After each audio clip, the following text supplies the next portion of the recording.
9 ਸੀ ਕਰ ਰਹੇ ਹਾਂ ਡਿਫਰੈਂਸ਼ੀਅਲ ਇਕੁਏਸ਼ਨ ਦੀ। ਤਾਂ ਲਿਖਿਆ represent the following families of curve by forming the corresponding differential equation. ਮਤਲਬ ਆਪਾਂ ਨੂੰ ਕੋਈ ਕਰਵ ਦਿੱਤੀ ਆ like y is equal to ax, ਤਾਂ ਇਹਨੂੰ ਅਸੀਂ ਡਿਫਰੈਂਸ਼ੀਅਲ ਇਕੁਏਸ਼ਨ ਦੀ ਫਾਰਮ ਦੇ ਵਿੱਚ ਬਣਾਉਣਾ। ਡਿਫਰੈਂਸ਼ੀਅਲ ਇਕੁਏਸ਼ਨ ਮਤਲਬ ਡੈਰੀਵੇਟਿਵ ਫਾਰਮ ਦੇ ਵਿੱਚ, ਜਾਂ ਡਿਫਰੈਂਸ਼ੀਅਲ ਇਕੁਏਸ਼ਨ ਵਿੱਚ ਬਣਾਉਣ ਦਾ ਹੋਰ ਮਤਲਬ ਕੀ ਹੁੰਦਾ ਕਿ ਜੋ ਆ ਕੌਨਸਟੈਂਟਸ ਆ, ਜਿੱਦਾਂ ਇੱਥੇ a ਤੇ b ਪੈਰਾਮੀਟਰਸ ਦੱਸੇ ਹੋਏ ਆ, ਮਤਲਬ a ਤੇ b ਕੌਨਸਟੈਂਟਸ ਨੇ, ਤਾਂ ਕੌਨਸਟੈਂਟਸ ਨੂੰ ਖਤਮ ਕਰਨਾ ਹੁੰਦਾ, ਯਾਨੀ ਕਿ ਇਕੁਏਸ਼ਨ ਵਿੱਚੋਂ ਕੌਨਸਟੈਂਟਸ ਨੂੰ ਐਲੀਮੀਨੇਟ ਕਰਨਾ ਹੁੰਦਾ। ਤਾਂ ਉਹਨੂੰ ਐਲੀਮੀਨੇਟ ਕਰਨ ਲਈ ਅਸੀਂ ਡਿਫਰੈਂਸ਼ੀਏਟ ਕਰਦੇ ਹਾਂ ਇਕੁਏਸ਼ਨ ਨੂੰ, ਔਰ ਫਿਰ ਡਿਫਰੈਂਸ਼ੀਅਲ ਇਕੁਏਸ਼ਨ ਬਣਾ ਦਿੰਦੇ ਹਾਂ ਉਹਦੇ ਤੋਂ।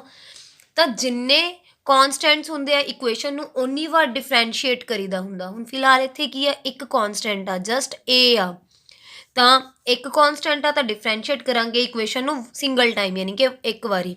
ਤਾਂ differentiate equation with respect to x, ਔਰ ਇਕੁਏਸ਼ਨ y ਔਰ x ਦੇ ਵਿੱਚ ਹੈ। ਇੱਥੇ y ਡਿਪੈਂਡੈਂਟ ਵੇਰੀਏਬਲ ਔਰ x ਇੰਡੀਪੈਂਡੈਂਟ ਵੇਰੀਏਬਲ ਹੈ, ਤਾਂ ਪੂਰੀ ਇਕੁਏਸ਼ਨ ਨੂੰ with respect to x differentiate ਕਰਾਂਗੇ ਔਨ ਦੀ ਬੋਥ ਸਾਈਡਸ। ਜੋ ਗਿਵਨ ਇਕੁਏਸ਼ਨ ਹੈ ਇਹਨੂੰ 1 ਨੰਬਰ ਦੇਤਾ, ਇਹਨੂੰ ਡਿਫਰੈਂਸ਼ੀਏਟ ਕਰਾਂਗੇ, y ਦਾ ਡੈਰੀਵੇਟਿਵ ਕੀ ਹੋਏਗਾ y dash is equal to constant number as it is ਰਹਿੰਦੇ ਹੁੰਦੇ ਆ, ਤਾਂ x ਦਾ derivative with respect to x ਕੀ ਹੁੰਦਾ 1, ਔਰ ਅਸੀਂ ਫਿਰ ਇਹਨੂੰ ਕੀ ਕਵਾਂਗੇ y dash is equal to a। ਇਹਨੂੰ ਅਸੀਂ ਇਦਾਂ ਵੀ ਕਹਿ ਸਕਦੇ ਹਾਂ y ਦਾ derivative with respect to x dy by dx is equal to d by dx of ax। ਮਤਲਬ y ਨੂੰ with respect to x differentiate ਕੀਤਾ ਔਰ a ਇੰਟੂ x ਨੂੰ with respect to x differentiate ਕੀਤਾ, ਤਾਂ dy by dx ਨੂੰ ਅਸੀਂ ਹੋਰ ਕੀ ਕਹਿ ਸਕਦੇ ਹੁੰਦੇ ਹਾਂ y ਡੈਸ਼ ਕਹਿ ਸਕਦੇ ਹੁੰਦੇ ਹਾਂ, ਜਾਂ y1 ਕਹਿ ਸਕਦੇ ਹੁੰਦੇ ਹਾਂ, is equal to constant term ਬਾਹਰ ਆ ਜੂਗੀ derivative of x with respect to x, ਤਾਂ a as it is dx by dx ਕੀ ਹੋਏਗਾ 1, ਯਾਨੀ x ਦਾ with respect to x derivative ਕੀ ਆਏਗਾ 1, ਤਾਂ y dash is equal to a ਹੋ ਜਾਏਗਾ। ਜੋ ਆ ਇਕੁਏਸ਼ਨ ਆਈ ਹੈ ਇਹਨੂੰ ਸੈਕਿੰਡ ਨੰਬਰ ਕਹਿਤਾ ਫਸਟ ਟਾਈਮ ਡੈਰੀਵੇਟਿਵ ਲੈਣ ਤੋਂ ਬਾਅਦ। ਤਾਂ ਫਿਰ ਇਹਨਾਂ ਦੋਨਾਂ ਇਕੁਏਸ਼ਨਸ ਤੋਂ ਕੀ ਆਏਗਾ ਫਰੋਮ 1 ਐਂਡ 2। ਪਹਿਲੀ ਤੇ ਦੂਸਰੀ ਇਕੁਏਸ਼ਨ ਤੋਂ ਕੀ ਆਇਆ y ਐਜ਼ ਇਟ ਇਜ਼ ਆ ਇਜ਼ ਇਕੁਅਲ ਟੂ a ਦੀ ਜਗ੍ਹਾ ਤੇ ਅਸੀਂ ਕੀ ਪੁੱਟ ਕਰ ਸਕਦੇ ਹਾਂ ਇੱਥੋਂ y ਡੈਸ਼ ਇੰਟੂ x, ਤਾਂ ਇਕੁਏਸ਼ਨ ਕੀ ਬਣ ਗਈ y ਡੈਸ਼ x y ਉਧਰ ਜਾ ਕੇ ਮਾਈਨਸ ਦਾ y ਇਜ਼ ਇਕੁਅਲ ਟੂ 0। ਇਹ ਸਾਡੀ ਕੀ ਹੈ ਰਿਕੁਆਇਰਡ ਡਿਫਰੈਂਸ਼ੀਅਲ ਇਕੁਏਸ਼ਨ। ਔਰ ਦੇਖੋ ਇਸ ਇਕੁਏਸ਼ਨ ਦੇ ਵਿੱਚ ਕੌਨਸਟੈਂਟ ਸੀ ਜੋ ਕੁਝ ਵੀ ਨਹੀਂ ਆ, ਇਹ ਇੱਕ ਕੌਨਸਟੈਂਟ ਸੀ ਇਸ ਇਕੁਏਸ਼ਨ ਦੇ ਵਿੱਚ ਨਹੀਂ ਹੈਗਾ, ਸੋ ਇਹ ਰਿਕੁਆਇਰਡ ਡਿਫਰੈਂਸ਼ੀਅਲ ਇਕੁਏਸ਼ਨ ਬਣ ਗਈ। ਨੈਕਸਟ ਕੁਐਸਚਨ ਦੇਖਦੇ ਹਾਂ। ਤਾਂ ਸੈਕਿੰਡ ਕੁਐਸਚਨ ਹੈ x square plus y minus b ਦਾ whole square is equal to 1। ਹੁਣ ਇਸ ਇਕੁਏਸ਼ਨ ਦੇ ਵਿੱਚ ਜੋ b ਆ ਇੱਕ ਕੌਨਸਟੈਂਟ ਆ, x ਤੇ y ਵੇਰੀਏਬਲਸ ਨੇ, ਤਾਂ ਅਸੀਂ ਕੀ ਕਰਾਂਗੇ ਸਿੰਗਲ ਪੈਰਾਮੀਟ੍ਰਿਕ ਕੌਨਸਟੈਂਟ ਦਿੱਤਾ ਹੋਇਆ, ਤਾਂ ਅਸੀਂ ਇਹਨੂੰ ਡਿਫਰੈਂਸ਼ੀਏਟ ਕਰਾਂਗੇ 1 ਟਾਈਮ, ਤਾਂ differentiate with respect to x on both side. ਤਾਂ 2x ਦਾ ਡੈਰੀਵੇਟਿਵ ਕੀ ਹੋਏਗਾ ਪਾਵਰ ਅੱਗੇ ਪਾਵਰ ਵਿੱਚੋਂ ਇੱਕ ਸਬਟਰੈਕਟ ਹੋ ਜਾਏਗਾ ਪਲੱਸ ਆਹ ਵਾਲੇ ਟਰਮ ਦੇ ਵਿੱਚੋਂ ਦੇਖੋ ਪਾਵਰ ਅੱਗੇ ਆ ਗਈ 2 ਅੱਗੇ ਆ ਗਿਆ, ਤਾਂ y ਮਾਈਨਸ b ਦੀ ਪਾਵਰ ਕੀ ਹੋ ਜਾਏਗੀ 1, ਔਰ ਅੰਦਰ ਵਾਲੇ ਦਾ ਡੈਰੀਵੇਟਿਵ ਕੀ ਹੋਏਗਾ y ਡੈਸ਼ ਮਾਈਨਸ b ਦਾ ਡੈਰੀਵੇਟਿਵ ਕੀ ਹੁੰਦਾ 0 ਇਜ਼ ਇਕੁਅਲ ਟੂ 1 ਇੱਕ ਕੌਨਸਟੈਂਟ ਨੰਬਰ ਆ, ਤਾਂ ਕੌਨਸਟੈਂਟ ਨੰਬਰ ਦਾ ਡੈਰੀਵੇਟਿਵ ਕੀ ਹੋਏਗਾ 0, ਤਾਂ 2x plus 2y minus b, ਇੱਥੇ ਆ ਪਾਵਰ 1 ਲਿਖਿਆ ਹੋਇਆ, y minus b into y dash is equal to 0। ਤਾਂ ਇੱਥੋਂ ਅਸੀਂ ਕੀ ਕਰਦੇ ਹਾਂ y ਮਾਈਨਸ b ਦੀ ਵੈਲਿਊ ਫਾਈਂਡ ਕਰ ਲੈਂਦੇ ਹਾਂ। 2 common x plus y minus b into y dash is equal to 0, x plus y minus b into y dash is equal to 0।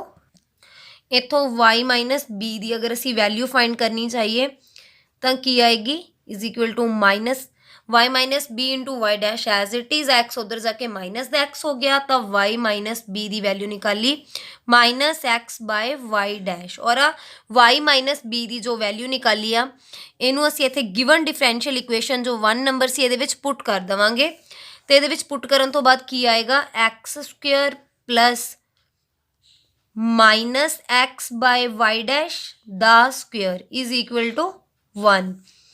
ਤਾਂ x ਦਾ ਸਕੁਅਰ प्लस ए की बन जाएगा अंदर एक्स द स्क्वायर नीचे Y dash the square is equal to 1। तो LCM लवांगे कि आएगा X square Y dash the square plus X the square divide by Y dash the square is equal to 1। की बन जाएगा X square Y dash the square plus X square is equal to Y dash the square. ये साडे required differential equation आ गई, क्योंकि ये कोई भी कॉन्सटेंट नंबर यानी कि A B as a parametric equations नहीं हैगियां, क्योंकि ये कोई भी A B as a parameter नहीं है। ਇਹਨੂੰ ਕਰਨ ਦੇ ਲਈ ਅਸੀਂ ਇੱਥੇ y ਮਾਈਨਸ b ਦੀ ਵੈਲਿਊ ਨਿਕਾਲੀ ਆ। ਅਸੀਂ ਇਕੱਲੇ b ਦੀ ਵੈਲਿਊ ਵੀ ਨਿਕਾਲ ਸਕਦੇ ਸੀ, ਇਕੱਲੀ b ਦੀ ਵੈਲਿਊ ਨਿਕਾਲ ਕੇ ਇੱਥੇ ਵਾਪਸ ਤੋਂ ਪੁੱਟ ਕਰ ਦਿੰਦੇ, ਫਿਰ ਸੋਲਵ ਕਰ ਲੈਂਦੇ ਤਾਂ ਫਿਰ ਵੀ ਇਸੇ ਤਰ੍ਹਾਂ ਬਣਨੀ ਸੀ। ਬਟ ਆਹ ਵਾਲਾ ਇੱਥੇ ਅਸੀਂ y ਮਾਈਨਸ b ਨਿਕਾਲ ਲਈ ਤਾਂ ਥੋੜਾ ਈਜ਼ੀ ਹੋ ਗਿਆ ਫਾਈਂਡ ਕਰਨਾ।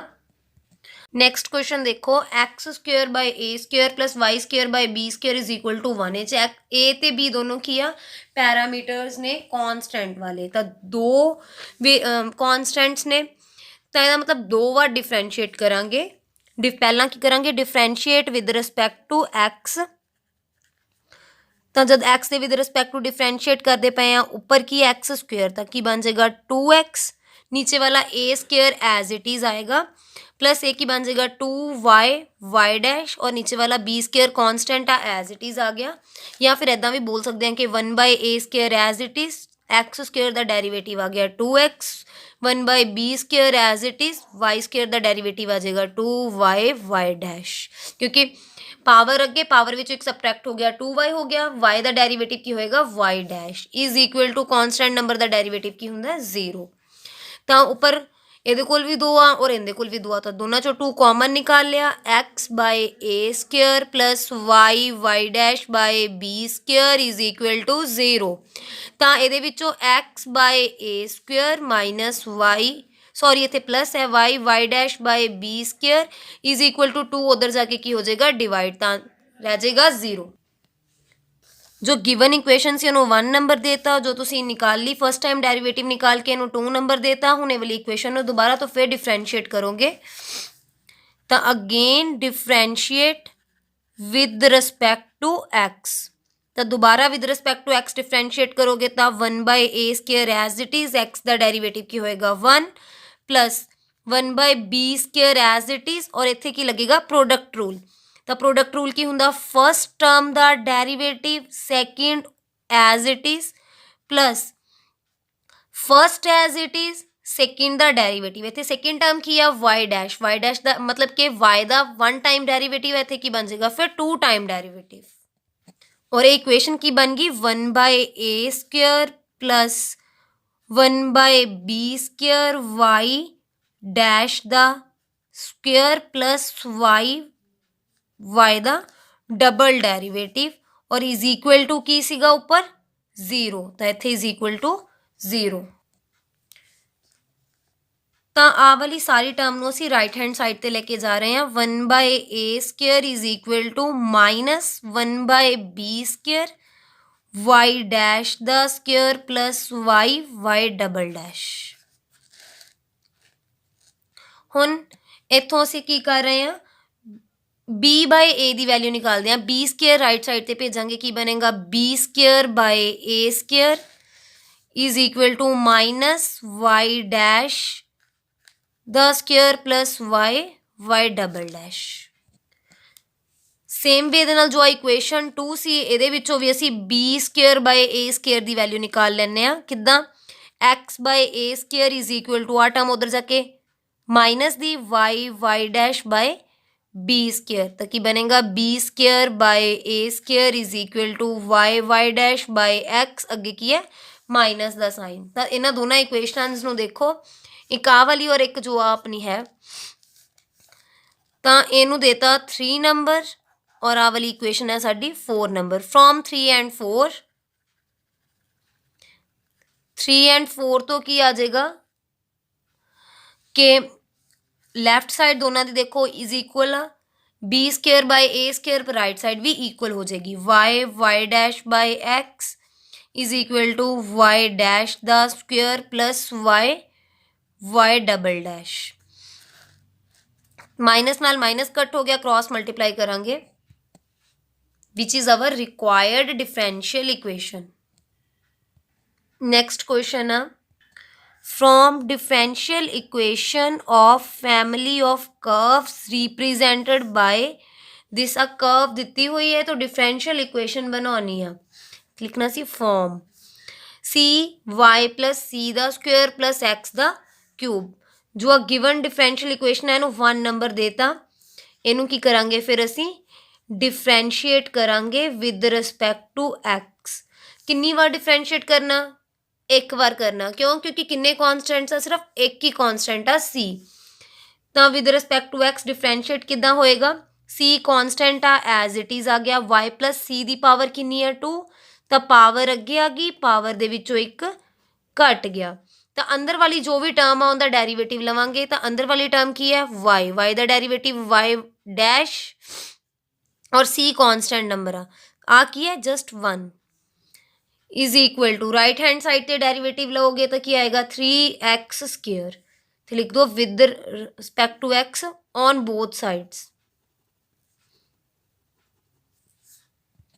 इक्वेशन की होगी 2cy plus c y dash is equal to 3x square, इन्हों से क्या कहता है second equation.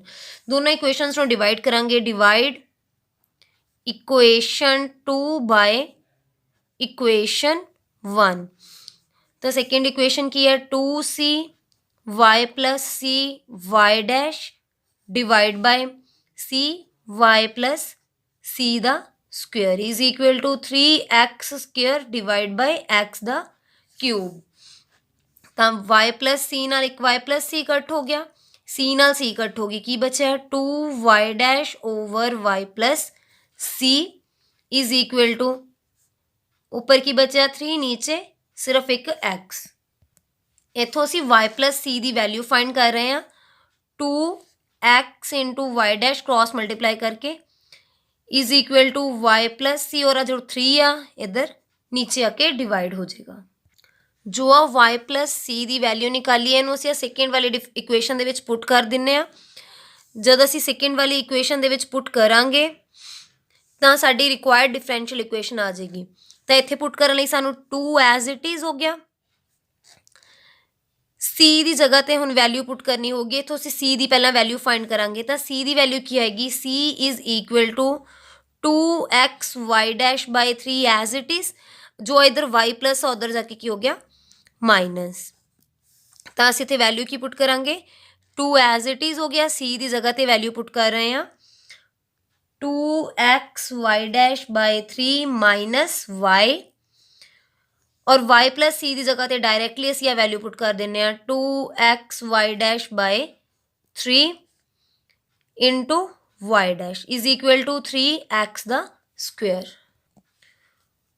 2 as it is, LCM लिया 3, 2xy dash minus 3y, 2xy dash by 3 into Y dash is equal to 3x दा square. अंदर multiply कर रहे हैं, नीचे 3 3 ज़ा 9 हो जाएगा, ऊपर देखो 2 2 ज़ा 4, एक्स वाई डैश कितना मल्टीप्लाई होएगा 2xy डैश माइनस 3y की किता 2 आह 2xy डैश ते जो बाहर वाई डैश है इकट्ठे करते, यानी कि बनया 2 2 ज़ा 4 x एज इट इज आ वाई डैश सी आ Y dash C Y dash दा स्क्वायर एज इट इज लिखता is equal to 3x square.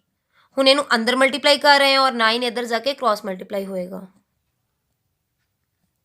तो इत्थे की बनेगा 4 2 ज़ा 8 x इंटू x दा स्क्वायर, इत्थे वाई डैश दा स्क्वायर, इत्थे एक होर वाई डैश है तो वाई डैश दा क्यूब, 4 3 ज़ा 12 x वाई डैश दा स्क्वायर इज इक्वल टू 9 इधर जाके मल्टीप्लाई होया 27 x दा स्क्वायर।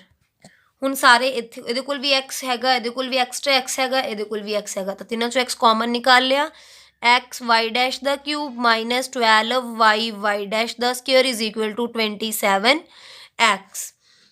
हुण इनू भी असीं रिक्वायर्ड डिफरेंशियल इक्वेशन कह सकते हैं, और असीं चाहिए तो एक्स वाली टर्म्स एक साइड पर कर लियाँ, 8x वाई डैश दा cube minus 27x is equal to 12 Y dash दा स्क्वायर। इन्हां दोनों चों एक्स कॉमन निकाल लिया, की बनया 8 वाई डैश दा cube minus 27 is equal to 12y y dash the square, which is our required differential equation. Next question है, eliminate m and a from the from simple equation y square is equal to m a square minus x square. तो जो सानू equation ਦਿੱਤੀ ਆ ਉਹਨੂੰ ਅਸੀਂ as it is ਲਿਖ ਲਿਆ y square is equal to m a square minus x square, ਇਹਨੂੰ ਇਕੁਏਸ਼ਨ ਨੰਬਰ 1 ਬੋਲਤਾ। ਹੁਣ ਇਸ ਇਕੁਏਸ਼ਨ ਦੇ ਵਿੱਚ ਦੇਖੋ ਕਿੰਨੇ ਵੇਰੀਏਬਲਸ ਨੇ, ਕਿਹਨੂੰ ਕਿਹਨੂੰ ਐਲੀਮੀਨੇਟ ਕਰਨਾ ਹੈ, m ਨੂੰ ਔਰ a ਨੂੰ। ਤਾਂ ਦੋ ਨੇ, ਸਿੰਸ ਇਟ ਹੈਜ਼ 2 ਵੇਰੀਏਬਲਸ ਤਾਂ ਅਸੀਂ ਕੀ ਕਰਾਂਗੇ, 2 ਵਾਰ ਡਿਫਰੈਂਸ਼ੀਏਟ ਕਰਾਂਗੇ। ਤਾਂ ਪਹਿਲਾਂ ਅਸੀਂ ਡਿਫਰੈਂਸ਼ੀਏਟ ਕਰਦੇ ਹਾਂ with respect to x on both side. ਤਾਂ y ਸਕੁਏਅਰ ਦਾ ਡੈਰੀਵੇਟਿਵ ਕੀ ਹੋਏਗਾ, ਪਾਵਰ ਅੱਗੇ, ਪਾਵਰ ਵਿੱਚੋਂ ਇੱਕ ਸਬਟਰੈਕਟ ਹੋ ਗਿਆ 2y, y ਦਾ ਅਲੱਗ ਤੋਂ ਡੈਰੀਵੇਟਿਵ ਲਵਾਂਗੇ ਤਾਂ y ਡੈਸ਼ ਆ ਗਿਆ, is equal to m as it is a square, constant ਆ ਡੈਰੀਵੇਟਿਵ 0 ਹੋਏਗਾ, ਮਾਈਨਸ ਪਾਵਰ x ਸਕੁਏਅਰ ਆ, ਪਾਵਰ ਅੱਗੇ ਆ ਜਾਏਗੀ, ਪਾਵਰ ਵਿੱਚੋਂ ਇੱਕ ਸਬਟਰੈਕਟ ਹੋ ਜਾਏਗਾ ਤਾਂ ਕੀ ਬਣੇਗਾ, minus 2mx 2y y dash. ਤਾਂ y ਡੈਸ਼ ਕੀ ਆ ਜਾਏਗਾ, m ਇੰਟੂ x ਅੱਗੇ ਮਾਈਨਸ, ਕਿਉਂਕਿ 2 ਨਾਲ ਇੱਧਰ ਵੀ 2 ਆ ਤਾਂ 2 ਨਾਲ 2 ਕੱਟ ਹੋ ਜਾਊਗਾ। ਇੱਥੋਂ ਅਸੀਂ m ਦੀ ਵੈਲਿਊ ਨਿਕਾਲਾਂਗੇ, y dash by x is equal to m, ਜੋ ਆ ਮਾਈਨਸ ਆ ਇੱਧਰ ਆ ਗਿਆ ਅੱਗੇ। ਇੱਕ ਵਾਰ ਡਿਫਰੈਂਸ਼ੀਏਟ ਕਰਕੇ ਜੋ ਸਾਡੇ ਕੋਲ ਆਇਆ ਇਹਨੂੰ ਨੰਬਰ ਦੇਤਾ 2, ਔਰ ਇੱਥੋਂ ਅਸੀਂ m ਦੀ ਵੈਲਿਊ ਇੱਕ ਵਾਰ ਫਾਈਂਡ ਕਰ ਲਿਆ। ਹੁਣ ਜੋ ਇਕੁਏਸ਼ਨ ਆ ਇਹਨੂੰ ਦੂਸਰੀ ਵਾਰ ਫਿਰ ਡਿਫਰੈਂਸ਼ੀਏਟ ਕਰਾਂਗੇ, ਕਿਉਂਕਿ ਸਾਡੇ ਕੋਲ ਇੱਥੇ 2 ਵੇਰੀਏਬਲ ਸੀਗੇ ਜਿਨ੍ਹਾਂ ਨੂੰ ਅਸੀਂ ਰਿਮੂਵ ਕਰਨਾ ਹੈ। ਤਾਂ again differentiate equation 2 with respect to x। ਤਾਂ ਜੋ ਆ ਇਕੁਏਸ਼ਨ 2 ਆ, ਜਦੋਂ ਇਹਨੂੰ ਦੁਬਾਰਾ ਡਿਫਰੈਂਸ਼ੀਏਟ ਕਰਾਂਗੇ ਤਾਂ ਕੀ ਆਏਗਾ, ਦੇਖੋ ਇੱਥੇ y ਡੈਸ਼ ਹੈ, ਯਾਨੀ ਇੱਥੇ ਪ੍ਰੋਡਕਟ ਰੂਲ ਲੱਗੇਗਾ, ਫਸਟ ਟਰਮ ਦਾ derivative second as it is plus first as it is second term ਦਾ ਡੈਰੀਵੇਟਿਵ। ਇੱਥੇ ਸਿੰਗਲ ਟਾਈਮ ਡੈਰੀਵੇਟਿਵ ਸੀ ਤਾਂ ਡਬਲ ਟਾਈਮ ਹੋ ਜਾਏਗਾ, y dash plus y double dash is equal to minus ਦਾ m as it is ਆ ਜਾਏਗਾ, x ਦਾ ਡੈਰੀਵੇਟਿਵ ਕੀ ਹੋਏਗਾ 1, ਤਾਂ y ਡੈਸ਼ ਦਾ ਸਕੁਏਅਰ ਕਿਉਂਕਿ 2 ਵਾਰ ਹੈ, plus y double dash is equal to minus of m। ਤਾਂ m ਦੀ ਵੈਲਿਊ ਅਸੀਂ ਇੱਥੇ ਨਿਕਾਲੀ ਹੈ, ਉੱਪਰ ਇੱਥੇ ਪੁੱਟ ਕਰ ਦੇਵਾਂਗੇ, y ਡੈਸ਼ ਦਾ square plus y double dash is equal to y dash by x। ਆ ਵਾਲਾ ਮਾਈਨਸ ਔਰ ਇਧਰ ਵਾਲਾ ਮਾਈਨਸ ਦੋਨੋਂ ਰਿਮੂਵ ਹੋ ਜਾਣਗੇ, ਮਤਲਬ ਇੱਥੇ ਵੈਲਿਊ ਕੀ ਬਣਨੀ ਸੀਗੀ, minus as it is m ਦੀ ਜਗ੍ਹਾ ਤੇ ਲਿਖਣਾ ਸੀ ਮਾਈਨਸ ਦਾ y ਡੈਸ਼ ਬਾਏ x। ਤਾਂ ਵਾਲੇ ਮਾਈਨਸ ਨਾਲ ਅਗਲਾ ਮਾਈਨਸ ਕੱਟ ਹੋ ਜਾਣਾ ਸੀ। ਤਾਂ ਸਾਡੇ ਕੋਲ ਆ ਰਿਕੁਆਇਰਡ ਡਿਫਰੈਂਸ਼ੀਅਲ ਇਕੁਏਸ਼ਨ ਆ ਗਈ। ਅਸੀਂ ਚਾਹੀਏ ਤਾਂ x ਨੂੰ ਇਧਰ ਮਲਟੀਪਲਾਈ ਕਰ ਦਈਏ, ਮਤਲਬ ਕ੍ਰੋਸ ਮਲਟੀਪਲੀਕੇਸ਼ਨ ਕਰ ਦਈਏ, y ਡੈਸ਼ ਦਾ square plus y double dash into x is equal to y dash.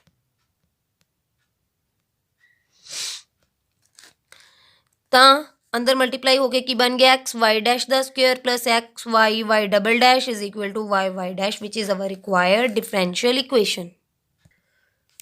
Next question ਹੈ ਕਿ eliminate a and b from, ਮਤਲਬ a ਤੇ b ਨੂੰ ਅਸੀਂ ਐਲੀਮੀਨੇਟ ਕਰਨਾ ਹੈ, ਮਤਲਬ ਖਤਮ ਕਰਨਾ ਹੈ। ਕਿਹਦੇ ਵਿੱਚੋਂ ਆ ਇਕੁਏਸ਼ਨ ਦਿੱਤੀ ਹੈ y is equal to a cos mx plus b sin mx। ਤਾਂ ਇਹਨੂੰ ਅਸੀਂ ਇਕੁਏਸ਼ਨ ਨੂੰ ਫਸਟ ਨੰਬਰ ਇਕੁਏਸ਼ਨ ਕਹਿਤਾ। ਹੁਣ ਇਹ ਇਕੁਏਸ਼ਨ ਦੇ ਵਿੱਚ ਕਿਹਨੂੰ ਐਲੀਮੀਨੇਟ ਕਰਨਾ, a ਤੇ b ਨੂੰ। ਤਾਂ ਅਸੀਂ ਕੀ ਕਵਾਂਗੇ, since it has 2 variables so we differentiate 2 times ਜਾਂ ਫਿਰ ਵੀ ਡਿਫਰੈਂਸ਼ੀਏਟ ਟਵਾਈਸ। ਤਾਂ ਇਕੁਏਸ਼ਨ 1 ਨੂੰ with respect to x differentiate ਕਰਾਂਗੇ ਤਾਂ ਕੀ ਆਏਗਾ, y ਦਾ derivative y dash, a constant ਆ ਐਜ਼ ਇਟ ਇਜ਼, ਤਾਂ cos x ਦਾ ਡੈਰੀਵੇਟਿਵ ਕੀ ਹੁੰਦਾ, ਮਾਈਨਸ ਆਫ sin x। ਤਾਂ cos ਦਾ ਡੈਰੀਵੇਟਿਵ ਕੀ ਆ ਗਿਆ, ਮਾਈਨਸ ਦਾ sin x ਦੀ ਜਗ੍ਹਾ ਤੇ ਇੱਥੇ ਕੀ ਹੋ ਗਿਆ m ਆਫ x, ਜੋ ਐਂਗਲ ਆ ਉਹਦਾ ਅਲੱਗ ਤੋਂ ਡੈਰੀਵੇਟਿਵ ਕੀ ਆਏਗਾ m, plus b as it is sin x ਦਾ ਡੈਰੀਵੇਟਿਵ ਕੀ ਹੋਏਗਾ cos, ਜੋ ਐਂਗਲ ਹੈ ਐਜ਼ ਇਟ ਇਜ਼। ਤਾਂ ਨੈਕਸਟ ਟਾਈਮ ਕੀ ਹੁੰਦਾ ਐਂਗਲ ਦਾ ਡੈਰੀਵੇਟਿਵ, ਤਾਂ ਐਂਗਲ ਦਾ ਡੈਰੀਵੇਟਿਵ mx ਦਾ ਡੈਰੀਵੇਟਿਵ ਕੀ ਹੋ ਗਿਆ ਸਾਡਾ m। ਤੇ ਕੀ ਬਣ ਗਿਆ ਇਹ a m sin m of x, ਜੋ ਮਾਈਨਸ ਦਾ ਸਾਈਨ ਹੈ ਅੱਗੇ ਆ ਗਿਆ, plus b m as it is cos m of x। ਤਾਂ ਅਸੀਂ ਕੀ ਬੋਲਿਆ ਸੀਗਾ ਕਿ 2 ਵਾਰ ਡਿਫਰੈਂਸ਼ੀਏਟ ਕਰਾਂਗੇ, ਤਾਂ ਇਸ ਵਾਲੀ ਇਕੁਏਸ਼ਨ ਨੂੰ ਦੁਬਾਰਾ ਤੋਂ ਡਿਫਰੈਂਸ਼ੀਏਟ ਕਰਦੇ ਹਾਂ। Again differentiate with respect to x, ਤਾਂ y ਸਿੰਗਲ ਡੈਰੀਵੇਟਿਵ ਦਾ ਕੀ ਬਣ ਜਾਏਗਾ, y ਦਾ double derivative is equal to am constant minus ਵੀ as it is, sine x ਦਾ ਡੈਰੀਵੇਟਿਵ ਕੀ ਹੁੰਦਾ ਹੈ, cos x, ਐਂਗਲ ਦਾ ਅਲੱਗ ਤੋਂ ਡੈਰੀਵੇਟਿਵ ਲਵਾਂਗੇ ਤਾਂ mx ਦਾ ਡੈਰੀਵੇਟਿਵ ਕੀ ਹੋ ਗਿਆ, m। Next plus as it is, b ਵੀ ਐਜ਼ ਇਟ ਇਜ਼, m ਵੀ, ਕਿਉਂਕਿ ਦੋਨੋਂ ਕੀ ਆ ਕੌਨਸਟੈਂਟ ਆ, ਤੇ cos ਦਾ ਡੈਰੀਵੇਟਿਵ ਕੀ ਹੁੰਦਾ, ਮਾਈਨਸ ਦਾ ਸਾਈਨ ਜੋ angle C as it is, ਤੇ ਨੈਕਸਟ ਟਾਈਮ ਐਂਗਲ ਦਾ ਡੈਰੀਵੇਟਿਵ, ਤਾਂ ਮਾਈਨਸ a ਜੋ ਇੱਕ ਆ ਰਿਹਾ m, ਇੱਕ ਆ ਰਿਹਾ m, ਕੀ ਬਣ ਗਿਆ m the square cos mx plus b as it is, m ਆ ਰਿਹਾ, ਇੱਕ m ਆ ਰਿਹਾ, ਕੀ ਬਣੇਗਾ m ਦਾ ਸਕੁਅਰ, ਜੋ ਆ ਮਾਈਨਸ ਹੈ ਉਹ ਇੱਥੇ ਅੱਗੇ ਆ ਜਾਏਗਾ, ਕੀ ਬਣੇਗਾ ਸਾਈਨ m ਆਫ x। ਹੁਣ ਦੇਖੋ ਦੋਨਾਂ ਕੋਲ ਕੀ ਹੈ, ਮਾਈਨਸ ਵੀ ਕਾਮਨ ਆ ਸਕਦਾ ਔਰ ਦੋਨੋਂ ਇਕੁਏਸ਼ਨਸ ਕੋਲ m ਸਕੁਅਰ ਵੀ ਹੈ, ਤਾਂ m ਮਾਈਨਸ ਦਾ m ਸਕੁਅਰ ਕਾਮਨ ਨਿਕਾਲਤਾ, ਇੱਥੇ ਕੀ ਬਚਿਆ a cos mx plus b sin mx। ਤਾਂ ਹੁਣ ਦੇਖੋ ਅੱਗੇ ਕੀ ਸੀ, y ਦਾ ਡਬਲ ਡੈਰੀਵੇਟਿਵ, ਤਾਂ ਆਹ ਵਾਲਾ ਜੋ ਅੰਦਰ ਵਾਲੀ ਟਰਮ ਆ ਇਹ ਕੀ ਹੈ, ਇਹ ਇਕੁਏਸ਼ਨ 1 ਨਾਲ ਮੈਚ ਕਰਦੀ ਪਈ ਹੈ, ਤਾਂ ਇਹਨੂੰ ਅਸੀਂ ਕੀ ਲਿਖ ਸਕਦੇ ਹਾਂ, y ਲਿਖ ਸਕਦੇ ਹਾਂ ਇਜ਼ ਇਕੁਅਲ ਟੂ ਮਾਈਨਸ ਦਾ m square as it is ਸੀ, ਆਹ ਵਾਲੇ ਸਾਰੇ ਫੰਕਸ਼ਨ ਦੀ ਜਗ੍ਹਾ ਤੇ ਅਸੀਂ ਲਿਖਤਾ y ਡਬਲ ਡੈਸ਼। ਆ ਟਰਮ ਰਾਈਟ ਸਾਈਡ ਤੋਂ ਲੈਫਟ ਹੈਂਡ ਸਾਈਡ ਤੇ ਆ ਸਕਦੀ ਹੈ, ਤਾਂ ਅਸੀਂ ਕੀ ਲਿਖ ਦੇਵਾਂਗੇ y ਡਬਲ ਡੈਸ਼, ਇੱਧਰ ਮਾਈਨਸ ਹੈ ਔਰ ਰਾਈਟ ਸਾਈਡ ਤੋਂ ਲੈਫਟ ਸਾਈਡ ਤੇ ਸ਼ਿਫਟ ਹੋਏਗੀ ਤਾਂ ਕੀ ਹੋ ਜਾਏਗਾ, प्लस द हो जाएगा is equal to 0 which is our required differential equation.